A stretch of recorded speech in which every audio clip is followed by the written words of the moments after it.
নমস্কার বন্ধুরা, সবাইকে স্বাগত জানাচ্ছি তোমাদের ইউটিউব চ্যানেল ডাব্লিউবি জব রিপোর্টে। বাংলা যুবসাথীর প্রকল্পের ওয়েবসাইট খুলে গেল। যেটা আগে যুবসাথী প্রকল্প ছিল, যেখানে মমতা বন্দ্যোপাধ্যায়ের ছবি ছিল, সেটাকে রিপ্লেস করা হয়েছে এবং সেখানে কালারও চেঞ্জ করে দেওয়া হয়েছে। দেখতে পাচ্ছ এখানে হলুদ এবং অরেঞ্জ কালার করে দেওয়া হয়েছে, যেটা বিজিবি কালার করা হয়। তো এইখানে দেখতে পাচ্ছ application submission, application status, public notice, department recruitment, সমস্ত কিছু একই রয়েছে, কোনো পরিবর্তন হয়নি। অফিসিয়াল লগ ইন, এখানে যদি আমি যাই, এখানে লগ ইন করতে বলা হচ্ছে। মানে অফিসিয়াল লগ ইন মানে এখানে যারা যারা বাংলা যুবসাথী ওয়েবসাইটে কাজ করে তাদের জন্য এই অফিসিয়াল লগ ইন বলা হয়েছে। অ্যানাউন্সমেন্টে দেখতে পাচ্ছ এটা শেষ হয়ে গেছে। মানে তুমি যদি এখন দেখতে চাও অ্যাপ্লিকেশন স্ট্যাটাস, এখানে সমস্ত কিছু আগের ধরনের নিয়মাবলী চলে আসবে এবং ক্লিক স্ট্যাটাসে ক্লিক করলে তোমাকে এখানে দিয়ে দেবে update status will be made available soon, please visit again, thank you. এটা দেখিয়ে দিচ্ছে। এবং এই যে যুবসাথী, এই বাংলা যুবসাথী প্রকল্পের যারা যারা টাকা পাবে, মানে আগে যে ১,৫০০ টাকা করে পেতে, এখন বলা হচ্ছে ৩,০০০ টাকা করে পাবে। তো যারা আবেদন করেছিলে কিছুদিন আগে, মানে কিছু মাস আগে, যেখানে সমস্ত এসডিও বিডিও অফিসে এবং অনলাইনে, তারা কিন্তু কিছু কিছু জায়গায় কিছু কিছু ছেলেমেয়েরা পেয়েছে এবং যারা অফলাইনে আবেদন করেছে তারা কিছু কিছু ছেলেরা পায়নি। তো কথায় হলো, সব থেকে বড় নিয়মটা হলো এখন যে যারা যারা আবেদন করেছে তাদেরকে আবারও আবেদন করতে হবে, বা যারা যারা আবেদন করে ফেলেছেন বা করেননি তাদের তো আবেদন করতেই হবে। কিন্তু আবেদন কবে থেকে করতে হবে, সবার মধ্যে একটাই প্রশ্ন উঠছে। তো দেখুন, যারা আবেদন করেছেন তাদের কোনো আবেদন করতে হবে না, কারণ সেকেন্ড প্রসেস চলবে না। ডেটা যখন ওয়েবসাইটে রয়েছে, ডেটাগুলো ওয়েবসাইটে রয়ে গেছে এবং সেই ডেটা যদি ইরেজ করে তাহলে আবার আবেদন প্রক্রিয়া চলবে, যেখানে আবার ডেটাবেসে যারা কাজ করছে তারা আবার এই কাজগুলো করতে হবে। তো সেই ক্ষেত্রে সময় বাড়ানোর কোনো কথা নয়। তার জন্য এখানে বাংলা যুবসাথীর যে ওয়েবসাইটটা রয়েছে সেখানে ডেটাগুলো রয়েছে। যারা আবেদন করে ফেলেছেন তারা পাবেন এবং যারা আবেদন করেননি তাদের আবেদন করার লিঙ্ক আস্তে আস্তে তৈরি হবে।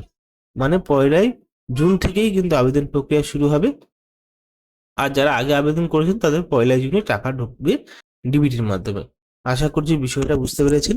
তো এবার দেখুন, এবার এখানে কি কি এলিজিবিলিটি রয়েছে। আগের এলিজিবিলিটি, এখন এলিজিবিলিটি, এখনকার এলিজিবিলিটি পুরোটাই আলাদা। তা নিয়ে একটু বিস্তারিতভাবে আলোচনা করি, তাহলে বুঝতে পারবেন বিষয়টা। পশ্চিমবঙ্গের যুবশক্তি প্রকল্প হলো রাজ্যের যুবক যুবতীদের দক্ষতা বৃদ্ধি ও চাকরির জন্য প্রস্তুত করার একটি উদ্যোগ।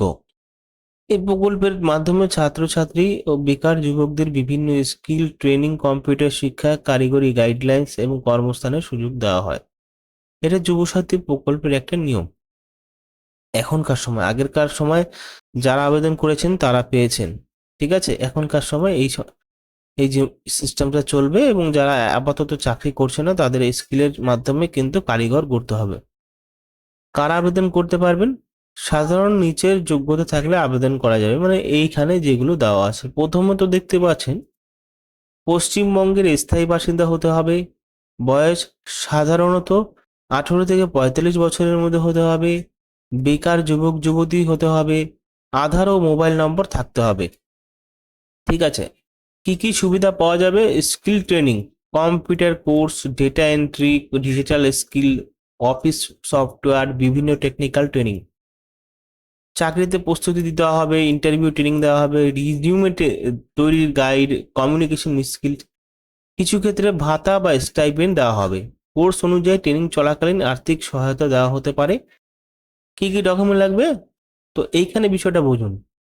কিছু ক্ষেত্রে ভাতা বা স্টাইপেন্ড দেওয়া হবে, যে ৩,০০০ টাকা দেওয়া হবে সেটা নয়। স্ট্যান্ডার্ড যে নিয়মটা চলছে, যারা কোনো স্কিলস জানে না তাদের জন্য ৩,০০০ টাকা দেওয়া হবে এবং স্কিল যারা জানে তাদের আরো টাকা বাড়বে এবং চাকরির তাদের জন্য একটা রাস্তা থাকবে। কি কি ডকুমেন্ট লাগবে আবেদন করার জন্য? আধার কার্ড, ভোটার কার্ড, শিক্ষাগত যোগ্যতার সার্টিফিকেট, পাসপোর্ট সাইজের ছবি, মোবাইল নম্বর, ব্যাংক অ্যাকাউন্ট। আবেদন করার পদ্ধতি তোমরা তো জানোই, যে আমি দেখিয়েছি যে ওয়েবসাইটটা, মানে এই যে ওয়েবসাইট থেকে অ্যাপ্লিকেশন করতে হবে, ঠিক আছে। আবেদন করার সময় ভুল তথ্য দেবেন না এবং গুরুত্বপূর্ণ তথ্য, আবেদন সম্পূর্ণ ফ্রি কোনো এজেন্টের টাকা দেওয়ার দরকার নেই। নিরাপদভাবে আগে থেকে যা রাখবেন সেটা হলো employment bank registration. Employment bank মানে এক্সচেঞ্জের কার্ড। এবার বলছি, এমপ্লয়মেন্ট ব্যাংকের কিন্তু একটা ওয়েবসাইট রয়েছে, সেখানে প্রথমে কিন্তু এবার রেজিস্ট্রেশন করতে হবে। নিয়মটা পুরোটাই কিন্তু আলাদা করে দেওয়া হয়েছে। এখান থেকে এই যে ওয়েবসাইটটা আপনারা দেখতে পারবেন, এই ওয়েবসাইটের থেকে কিন্তু এখন রেজিস্ট্রেশন করতে হবে। আগে কোনো এক সময় অতীতকালে রেজিস্ট্রেশন করেছিলেন, সেই পাসওয়ার্ড এবং ইউজার আইডিটা মনে রাখবেন। হতে পারে এই ওয়েবসাইটে কিছুটা পরিবর্তন করতে পারে, যেখানে পাসওয়ার্ড এবং ইউজার আইডি দিয়ে এখানেও লগ ইন হতে পারে। যারা আবেদন করেছে তাদের অ্যাডিশনাল কিছু অপশন দেবে হয়তো, এবং যারা নতুন আবেদন করবে তাদেরও কিন্তু কিছু অ্যাডিশনাল অপশন দেবে। তাহলে আশা করি বুঝতে পেরেছেন বিষয়টা, যে যুব শক্তি কার্ড বলে কিছু নেই, যুব শক্তি আছে। যেটা যুব শক্তি আগের মাসে মানে মার্চে ফেব্রুয়ারির দিকে টাকাটা পেয়েছেন, পরে টাকা বন্ধ হয়ে গেছে কারণ নতুন সরকার এসেছে, তার জন্য সময় লেগেছে কিছুটা গঠন করার জন্য। হয়তো জুন মাস থেকে পাওয়া শুরু হবে। তো অবশ্যই যদি ভালো লাগে ভিডিওটি বন্ধুদের সাথে শেয়ার করবেন, চ্যানেলকে সাবস্ক্রাইব করে পাশে থাকা বেল আইকনে প্রেস করে দেবেন। ধন্যবাদ।